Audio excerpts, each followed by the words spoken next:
allez bien. Alors on va se retrouver dans une nouvelle et assez courte vidéo je pense, parce que je vais vous parler de deux nouveaux Polar en poche que j'ai lu récemment, un petit peu coup sur coup, donc ça il y a tombé bien, c'était pas vraiment fait exprès.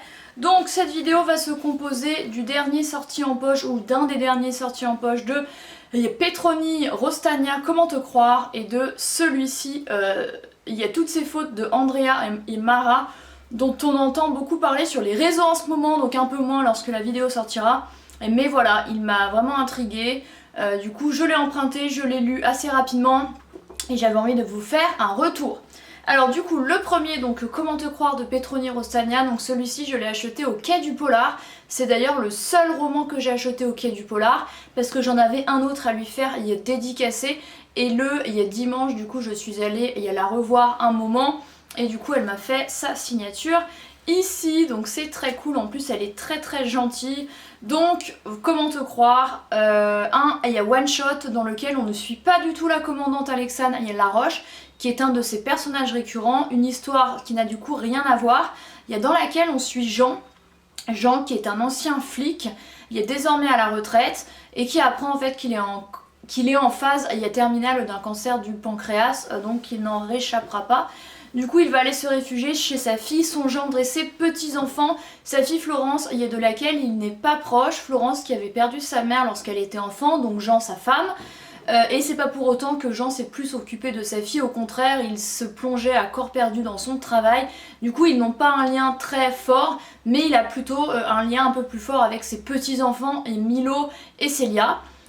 Du coup voilà, il va se réfugier chez sa fille sans rien lui dire de son état de santé. Il a vraiment du mal à décrocher de son travail, surtout qu'en fait avant d'être à la retraite il était sur une enquête en particulier d'une jeune fille, Alice, 17 ans, qui avait disparu et de laquelle on n'a plus jamais eu aucune nouvelle, et c'est un truc qui le tarabuste. Il aimerait quand même bien savoir le fin mot de l'histoire. Du coup il embarque les dossiers de l'enquête avec lui en retraite, il n'a pas vraiment le droit, et il va quand même essayer de creuser cette histoire. Alors il faut savoir que ce roman aborde quelques éléments un petit peu limite ésotériques, on y croit, on n'y croit pas. Par exemple une espèce de réincarnation. Je vais pas vous en dire plus, mais en gros Célia, donc sa petite fille de 6 ans, fait très régulièrement des cauchemars. Et des cauchemars dans lesquels elle voit la fameuse Alice, et elle va dire à son grand-père, Alice est morte, Alice est enterrée là-bas. J'ai vu Alice, on lui tirait dessus avec un fusil, comme si elle était Alice en fait, comme si elle avait accès à ses pensées de fin de vie. Donc c'est quand même assez violent pour une enfant qui est encore très jeune. Donc au début Jean, lui qui est très cartésien, il va se dire c'est bizarre et tout, sauf qu'en fait sa petite fille a raison, donc ça va choquer ses parents, Florence et Antoine. En plus Antoine, le mari de Florence, c'est médecin, donc lui il est très très cartésien. Ils vont dire on va l'amener chez un pédopsie. Jean opte plutôt pour un spécialiste en mode... qui va... Je sais plus exactement comment elle est cette spécialiste, mais en gros elle va parler directement avec Célia, et elle va lui dire que oui effectivement c'est une espèce de réincarnation d'Alice, et que elle a les bonnes infos. Donc Célia fait des dessins un petit peu creepy, un petit peu effrayants à l'école avec du sang et tout, la maîtresse est très inquiète. Ça stresse beaucoup les parents, qui presse Jean d'arrêter cette enquête et d'impliquer directement sa petite fille, sauf que Célia elle fait déjà ses cauchemars depuis très longtemps, bien avant que son grand-père ne vienne. Donc voilà, c'est cette enquête-ci. Jean va reprendre contact avec Yves, un ancien collègue, pour redéterrer cette affaire, parce que du coup il sait où est le corps grâce à sa petite fille. Forcément ça va prendre des grosses proportions, parce qu'il n'est pas censé continuer cette enquête, on lui fait comprendre à de nombreuses reprises. Il va aller revoir même les parents de la victime pour leur dire le fin mot de l'histoire, et il va en apprendre plus sur ça. Bref voilà, je ne vais pas vous en dire plus, mais vraiment une enquête... Enfin franchement moi je l'ai lu en 48 heures je crois, je l'ai beaucoup aimé, j'avais vraiment envie de connaître le fin mot de l'histoire. Un roman vraiment haletant qui se lit, on a vraiment envie de connaître la fin quoi. Et puis c'est très original le fait que Célia elle soit liée comme ça à cette fameuse Alice qu'elle n'a jamais connue, parce qu'elle est morte avant qu'elle naisse. Et voilà, bref, c'est un roman vraiment très bien. Je pense que c'est mon préféré en fait de Petroni Rostagna que j'ai lu. C'est le 4e que je lis. Après, il y a La Fée Noire. On a tous une bonne raison de tuer et je vous laisserai le titre ici. J'aurais aimé... Bref, voilà, je pense que c'est mon préféré.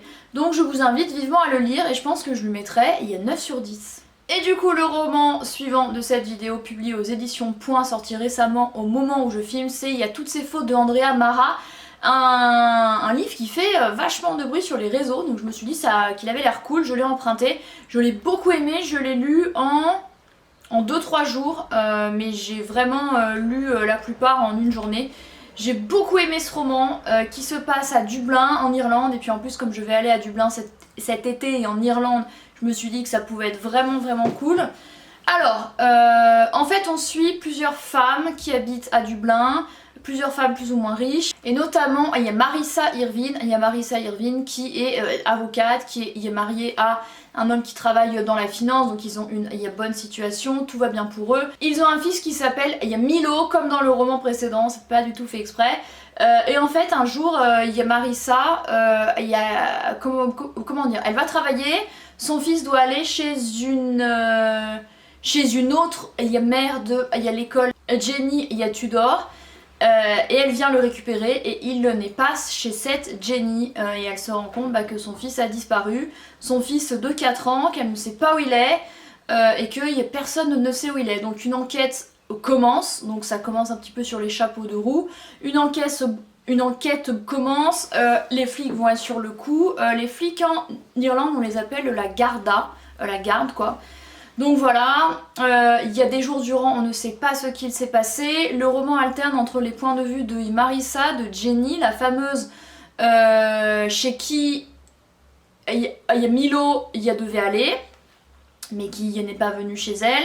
Il y a Marissa a il y a Nounou qui s'appelle Anna, et Jenny a il y a Nounou qui s'appelle Carrie, et elles s'étaient rencontrées en fait lors d'une soirée où elles portaient la même robe et elles sont un petit peu devenues amies. On suit également le point de vue d'un couple en fait qui est il y a la mère de Carrie, il y a la nounou qui serait impliquée en fait dans la disparition de Milo.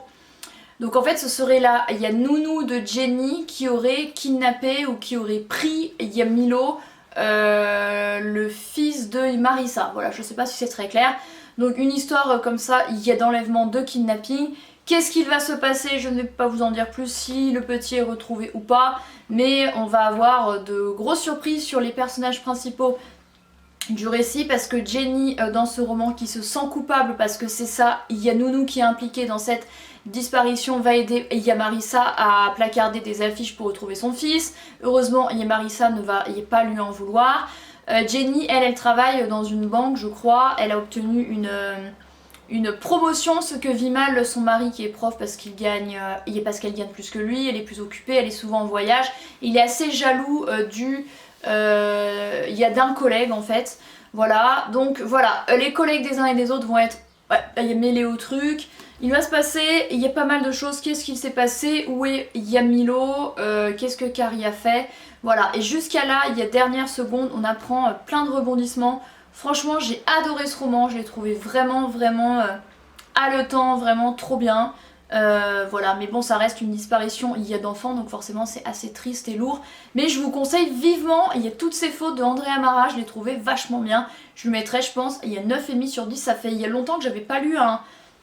Enfin, lui aussi est très bien, mais lui dans une autre ambiance, en mode disparition d'enfants, plein d'interrogations et tout, bref, j'ai beaucoup aimé. Et bien écoutez, c'en est tout pour cette vidéo de deux bons polars en poche sortis récemment, un français et un irlandais, que je vous invite vivement à découvrir. J'espère que cette courte vidéo sur deux polars poche vous aura plu. N'hésitez pas à lui mettre un pouce en l'air si ça a été le cas, à vous abonner. Ça me fait très plaisir de vous voir plus nombreux et nombreuses par ici. Merci d'avoir regardé cette vidéo et moi, comme d'habitude, je vous retrouve dans quelques jours avec une nouvelle. Bye!